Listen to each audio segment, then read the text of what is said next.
এই জুলাইতে আমরা একটা জিনিস অবাক হয়ে দেখি যে এই জুলাইতে যারা অংশগ্রহণ করেছিলেন তারা কেউ পলায়ন করছিলেন না।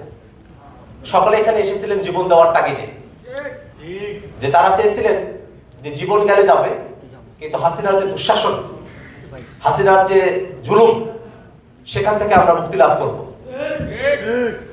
সেই ঘটনা আবু সাইদকে দিয়ে শুরু হয়। আবু সাইদ 16 তারিখ যেদিন মৃত্যুকে আলিঙ্গন করে নিলেন, সেই দিন তার বোনের কথাগুলো আপনারা শুনে দেখবেন।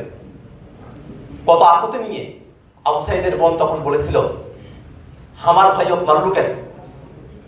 রংপুরের ভাষায় আবু সাইদের বোন যখন হামার ভাইয়ক মারলু কেন এই কথাটা বলেছিল, তখন এটা তো আমার নিজেরও ভাষা, রংপুরের মানুষ, আমি আসলে নিজেকে ধরে রাখতে পারিনি। আন্দোলনের একটা কৌশলের অংশ হিসেবে আন্দোলনের সামনে না আসার একটা সিদ্ধান্ত ছিল, কিন্তু যখন দেখলাম যে মানুষকে গুলি করে হত্যা করা হয়েছে আর এখানে কৌশল করেও জীবন বাঁচানো যাচ্ছে না, ঠিক সেই সময়টাতে আর এই কৌশলের আশ্রয় না নিয়ে এই আন্দোলনে সরাসরি সক্রিয় থাকার নিয়তে রাজপথে এসে সামিল হলাম। আবু সাইদের গায়েবানা জানাজা ছিল, সেখান থেকে আমাকে গ্রেফতার করে নিয়ে যাওয়া হলো, রমনা থানায় রাখা হলো। তারপরে শাহবাগ থানায়, সেখানে রিমান্ডে। সে শাহবাগ থানায় আমরা যখন রিমান্ডে, তারেক ভাই এখানে আসছেন কিনা আমি জানি না, উনি পিজি হসপিটালে চাকরি করতেন,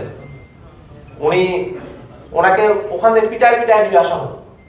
এরকম অসংখ্য মানুষ যাদেরকে পিটিয়ে পিটিয়ে থানাগুলোতে নিয়ে আসা হচ্ছিল, এবং এটা ছাত্রলীগ, যুবলীগ, আওয়ামী লীগের যারা গুন্ডা বাহিনী তারা এই কাজটা করছিল। মানে পুলিশও যে গ্রেফতার করে নিয়ে আসবে বিষয়টা এরকমও ছিল না।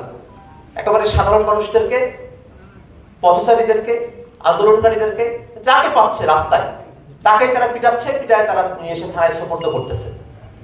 আমাদের এখানে অনেকেই আছেন বন্দীরা, যারা তাদের পরিবারের সাথে ন্যূনতম যোগাযোগটুকুও করতে পারেননি। আমি এর আগেও দুইবার জেলখানায় গিয়েছিলাম। সে সময়টাতে অন্তত আমরা যারা বন্দী ছিলাম তাদের সাথে জেল গেটে এসে আত্মীয় স্বজনের সাথে কথা বলার একটা সুযোগ দেওয়া হয়েছিল, কিন্তু এবারের বন্দী দশা এতটা কঠিন ছিল যে 24-এ আমরা যারা জুলাইতে আটক হলাম, আমাদেরকে রুমের বাইরে বেরোতে দেওয়া হতো না। আত্মীয় স্বজনের সাথে যোগাযোগ তো দূরের কথা, এখানে অনেক বন্দীরাই আপনারা আছেন যারা হয়তো সেই সময়টাতে আইনজীবী ধরতে পারেন না, জামিনের কথা চিন্তাও আমরা করতে পারিনি। আমরা যদি ওই সময়টাতে হাসিনার পতন ঘটাতে না পারতাম, তাহলে হয়তো এই যে আজকে 2 বছর পরে আমরা এই মুক্ত বাতাসে ঘুরে বেরোচ্ছি, এটা হয়তো আমাদের পক্ষে আর যুক্ত না। আমাদেরকে একটা বন্দিত্বের জীবন দীর্ঘমেয়াদী ভাবে আমাদের অতিবাহিত করতে হতো। সেই বন্দী দশা যারা কাটিয়েছেন তাদের অনেককে আমি এটা দেখেছি যে তারা আহত হয়ে এসেছেন, গায়ে হয়তো সোনা বুলেটের দাগ, হাত ভাঙা।